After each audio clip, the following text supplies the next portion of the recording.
All right, guys, what's going on? Welcome in. So training camp is right around the corner. Rookies have reported really cool stuff. Really cool stuff. So in this one, I felt like it would be pretty cool to go down the list, right? Talk literally about every single rookie that the Jets brought in this draft class.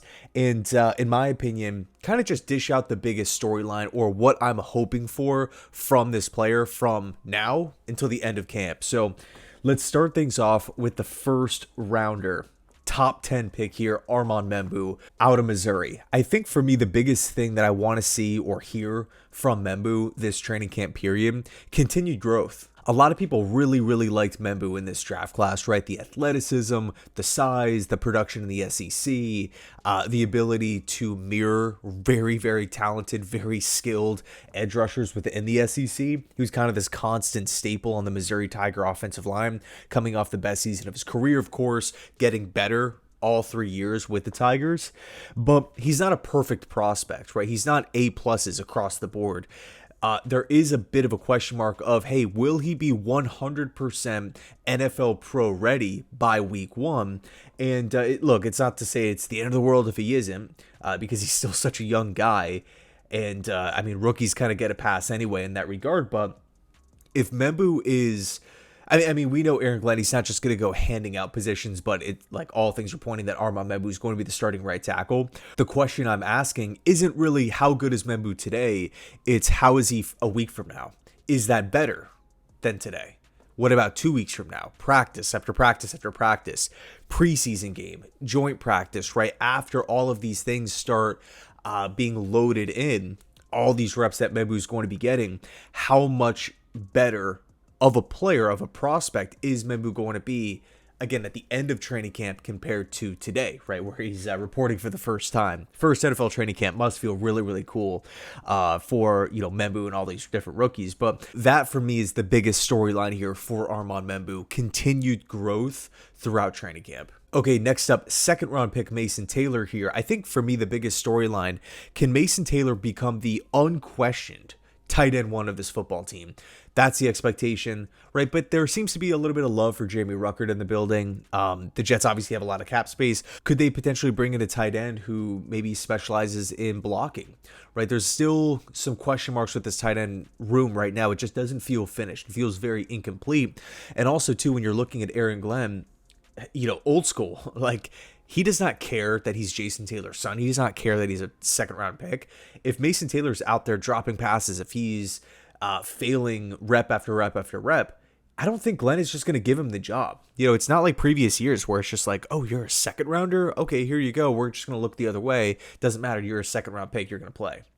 I just don't really get that vibe. It really feels like everyone here has to come in and work. I mean, whether you're a free agent acquisition, like, you got to come in and earn your starting spot. Everyone clean slate. I mean, Aaron Glenn, at the end of the day, has not been here for 5-6 years. He doesn't know this roster inside and out. A lot of these players, most of these players are Joe Douglas guys. So, with that said, you got to come in and really earn your place. I think for me, if Mason Taylor can come out of this thing, come out of training camp as the tight end one, even though it's obvious, that's what I'm personally looking for. Next up, Azari Thomas, one of my favorite rookies that the Jets brought in. I understand that the Jets don't necessarily need a cornerback or a starting cornerback right now with this, Stevens acquisition and obviously Gardner as well.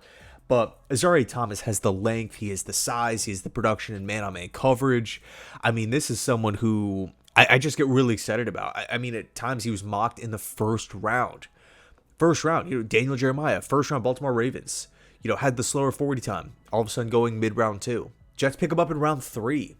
In the 70s. I really liked watching Thomas back at Florida State, but the big thing that always stuck out was, okay, he's got to go to a team that is probably going to run a lot of press man. And with obviously back in October, November, like, that's, you're not really thinking about that because it's like the Saleh Ulbrich team. You're in the thick of the Jets season.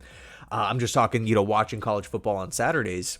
Lo and behold, months later, we hire Aaron Glenn. And that's the style, or that's the presumed style of defense that we want to run here. And we're getting great BPA value, right? Plus providing depth to the room. So you're getting a high upside player that fits the system perfectly, that doesn't necessarily have to play right away.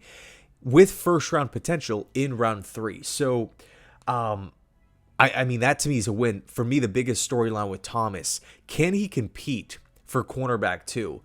Again, kind of going back to the whole Aaron Glenn thing, I don't think just because he signed Brandon Stevens, he's going to just hand him the job outright. Although I do think it would, just given the media size and everything like that, it'd be like this big story like, oh, you signed Brandon Stevens to this 3-year deal and he's, week 1, he's on the bench. I don't think Aaron Glenn really cares about all that. If you just listen to him in press conferences, how he handles himself, he's going to do what he wants. Like, this is his football team.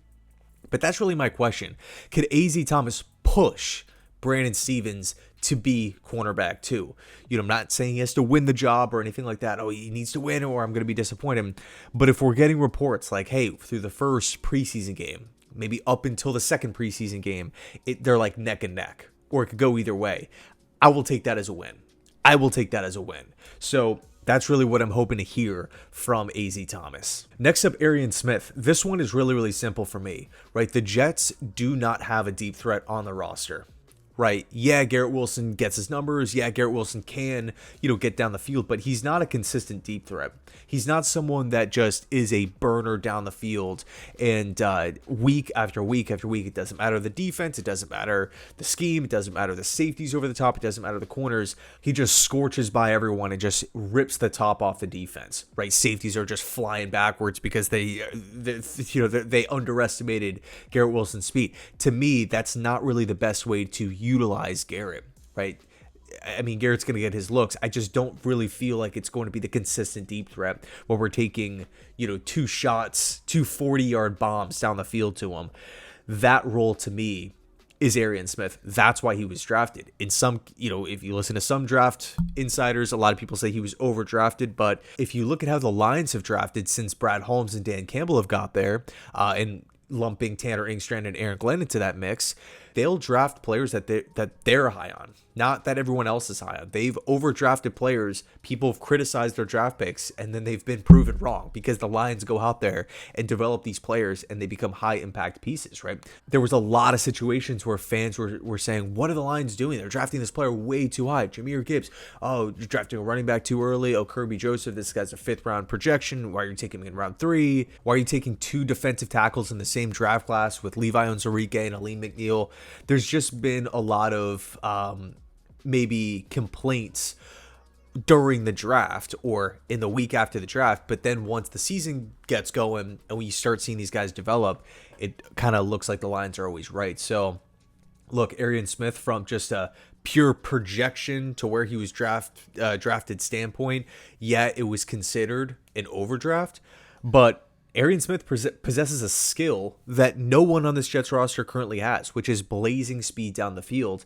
And it's been so long since the Jets have actually had a player like that, that again can consistently do it. And even just putting Arian Smith out on the field, he doesn't even need to run the deep route. Justin Fields doesn't even need to throw him the ball, but just putting Arian Smith out in the formation puts the idea into safety's heads, into that corner's head, into defensive coordinator's head. Hey, this could be a long shot. This could be a moonball here. So it's a very, very important role. I mean, I feel like, frankly, that's been one of the reasons why the Jets offense has been so stagnant over these past couple of seasons. It's just you don't have anyone to stretch the field. And Hackett and these guys, no one would call deep shots anyway. So if you're a defensive coordinator, this team's not throwing the ball down the field at all. They don't have anyone who can do it. They don't have quarterbacks that can deliver accurate passes down the field, and they don't even attempt it. So why are we going to play our safeties far back? Why get into specific looks? Let's just cross them off, because the Jets aren't going to do it. We'll play close to the line of scrimmage. We'll line an extra guy up into the box and force the quarterback to beat us in the short to intermediate game. And most of the time it didn't work. So, yeah, I think Arian Smith, if he could just solidify himself, boom, he's the deep threat. And of course, work on the the catching abilities, right? Hands has kind of been a big question mark with Arian Smith too, coming out of Georgia. But yeah, that's kind of the biggest storyline for me. Next up, safety from Alabama, Malachi Moore. It kind of sounds crazy, right? Can a 4th round pick step in and become the starting strong safety for this football team?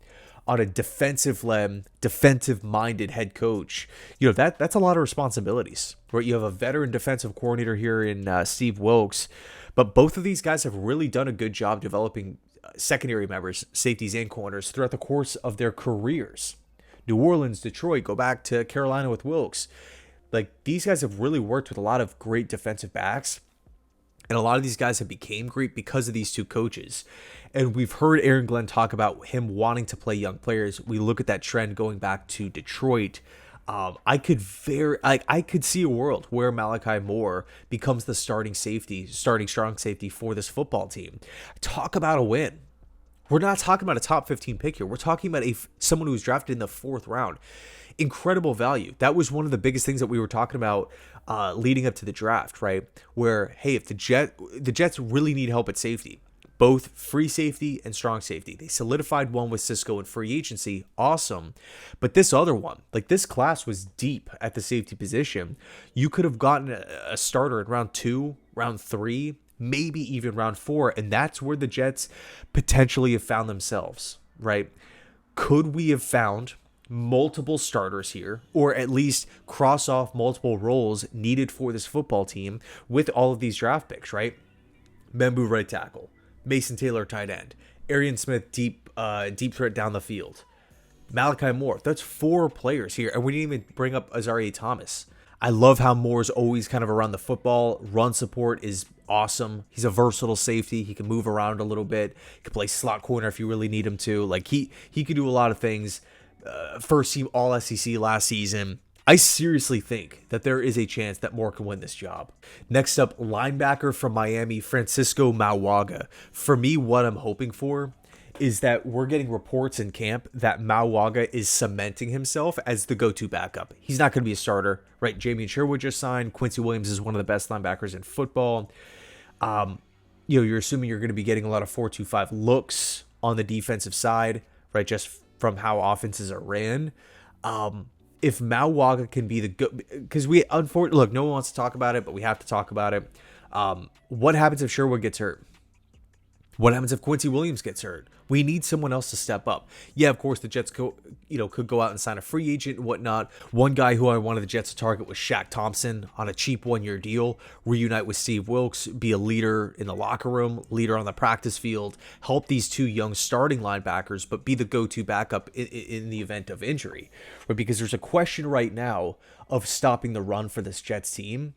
And look, if you want to run a 4 down lineman style of system, and you already have a question mark with one of the defensive tackle spots being able to stop the run because Quinnen's going to do his thing, you got to have stout linebacker play behind that defensive tackle to make sure that these running backs aren't breaking through that second level. So if all of a sudden one of those guys gets hurt and we don't have a reliable backup, we could be gashed a lot on Sundays. So if Mauaga has a shot to becoming that go-to, that first guy off the bench, I would take that as a win. And last but not least, edge rusher from Miami, Tyler Barron.